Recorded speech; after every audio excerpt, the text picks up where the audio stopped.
Hi everyone. Hey guys, so this is a video we really didn't want to do. But I think everybody is going to run into it at some point. Unfortunately, we did lose Ratface a few weeks ago. Sweet baby angel. Yeah. So Ratface had a lot of health issues. He was 19 when he passed. Yeah, 19 years old. He lived his best life. He loved being in the RV. He loved going out with us. He was living his best life. We always said that Ratface was having the dream retirement trip, and it was true. He actually, I think, liked RVing even more than we do. Yeah. You know, finally, the window that is cat TV was finally changing channels. Yes, so. Yes. But he had been sick for a while. He had previously survived thyroid cancer with radiation treatment. That was 3 years ago that Ratface had gotten thyroid cancer. He underwent a course of radiation and he was cured from the thyroid cancer. But when a cat develops tumors, a lot of times you'll see later on down the road, they get another kind of cancer, and our little boy was no different. So about 6 months ago, we did notice he was losing weight, and obviously we were worried that thyroid cancer had come back. Yes. But we talked to the doctor, and it was either inflammatory bowel disease, which one of our cats had many years ago, or it was a faster growing lymphoma. Yeah. So it's like a stomach cancer, basically. Now the palliative treatment is the same in each. Is basically a course of steroids in either case. Yeah, so if it had been the IBD, the steroids would have cured him. But with, cancer, it slows it down and makes him feel better for a while. If we were to diagnose and treat the cancer, there is a good chance either the surgery to verify it could have killed him, the chemo treatment could have killed him, and actually does not have a great success rate in cats. Actually, one of my good friends lost his cat that way. Yeah, it was very sad. Yeah.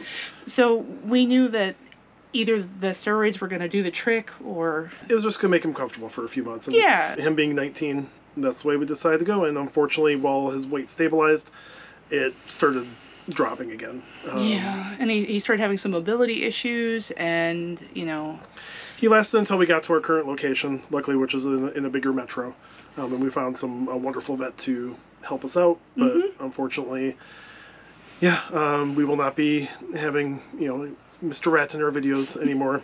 I know, but he'll be here in spirit. Definitely learn to embrace things with him. He definitely knew what he liked, as you probably saw.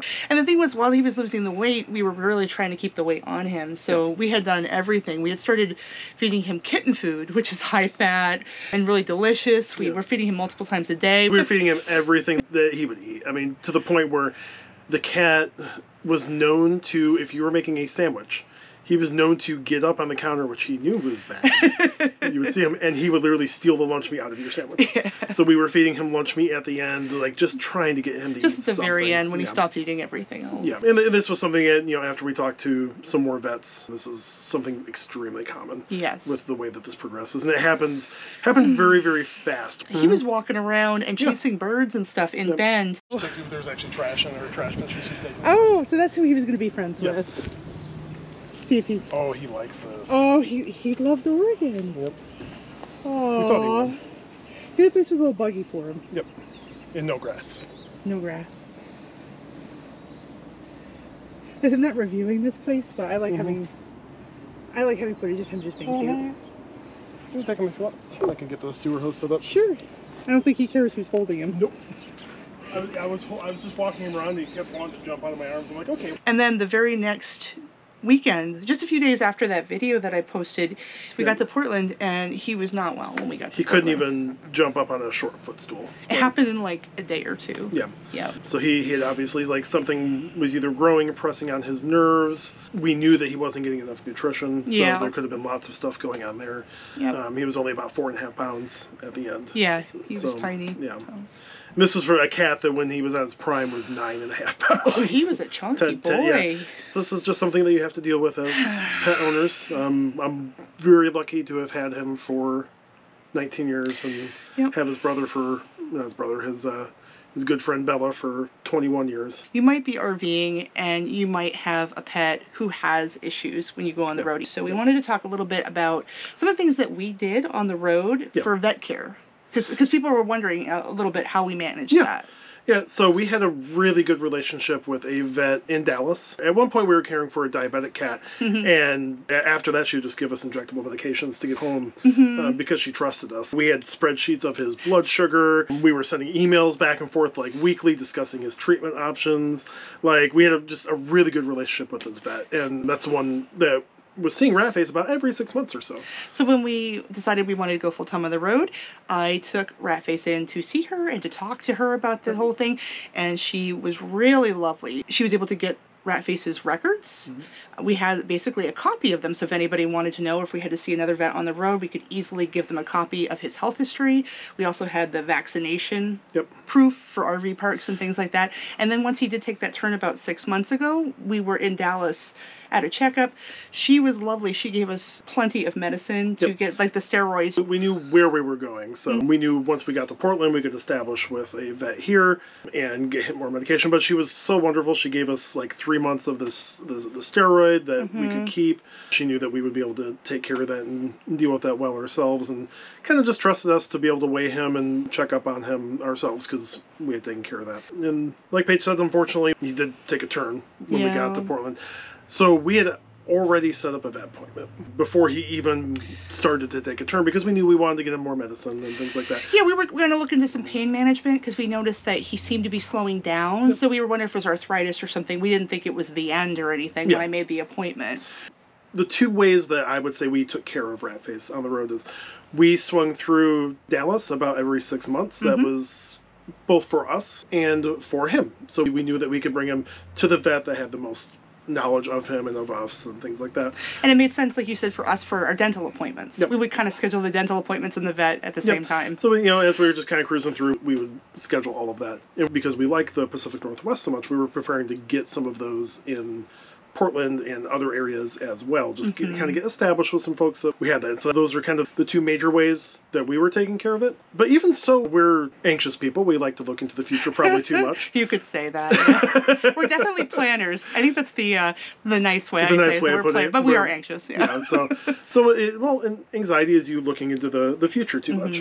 And so we would usually, when we got to an area, be like, okay, where's the nearest pet hospital? Yeah. Where's the nearest ER? We were both doing it. We didn't know the other person was doing it. We weren't telling each other. We just did it.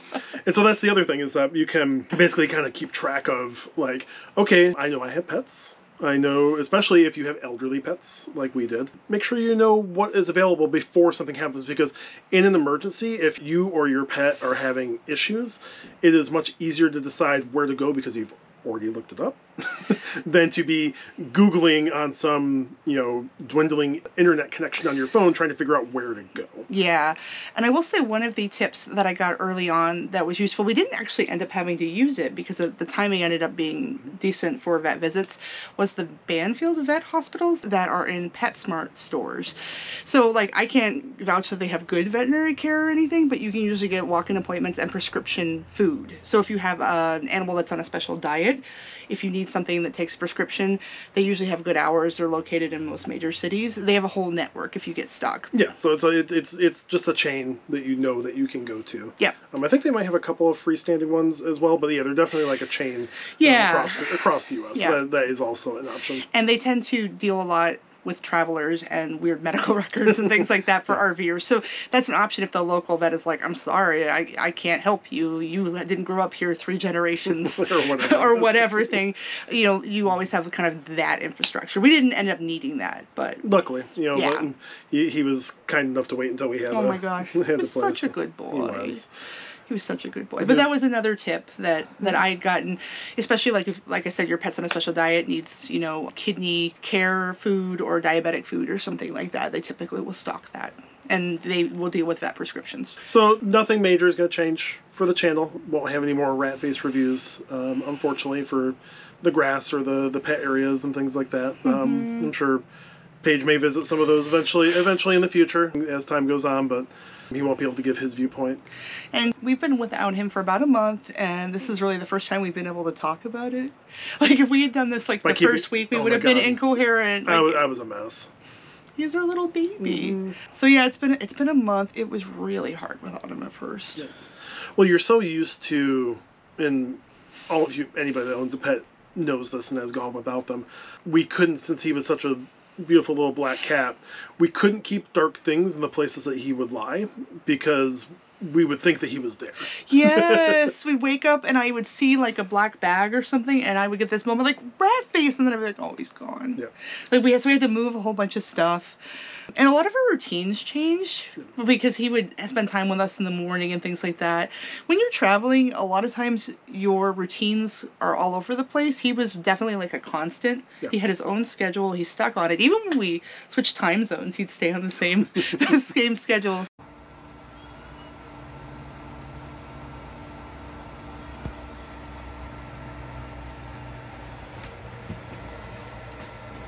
So it's been a big adjustment to life without him. Yep. I mean, we are looking forward to maybe doing some more remote, like being able to drive out places or do some overnights, like away from the RV, you know, because we always had to come back to make sure that we were taking care of him, because he did need some medical care. If we were going to do something overnight away from the RV, we would have needed to take him with us. We would have needed to find a pet-friendly lodging and things like that. And plus, he wanted to be in the RV, so we wouldn't have done that unless there'd been a real need. Yeah. So we're looking forward to doing some of that. You know, that does give us a little bit more freedom, though. I still do really miss him. So. Yeah, he was a legend. We wanted to let you folks know what was going on. You've been part of our journey, and we felt like you all had a right to know. Before he just didn't stop showing up in videos. Yeah, well, like on the Fresh Prince when they changed the mom and they don't say anything, like the awkward, the actress. Yep. You remember that, right? They just changed the mom on Fresh Prince in the 90s, and they didn't say anything. It was really weird. So this was a tough video for us to make, but we wanted to be honest with you, and we wanted to share, you know, some of these channels, it's always sunny, and it's always happy, and people are always in the glossiest, most wonderful life, and sometimes, you know, RV life is life at the end of the day, and you know, it's still life. Things have to happen. People pass, pets pass. You lose loved ones. People get sick. Like, so we thought we would share that with you because that's real. You know. So. But thank you for being here with us, and hopefully we'll have a better video for you next week. What do you think, Ratface? Is it a nice way to wake up?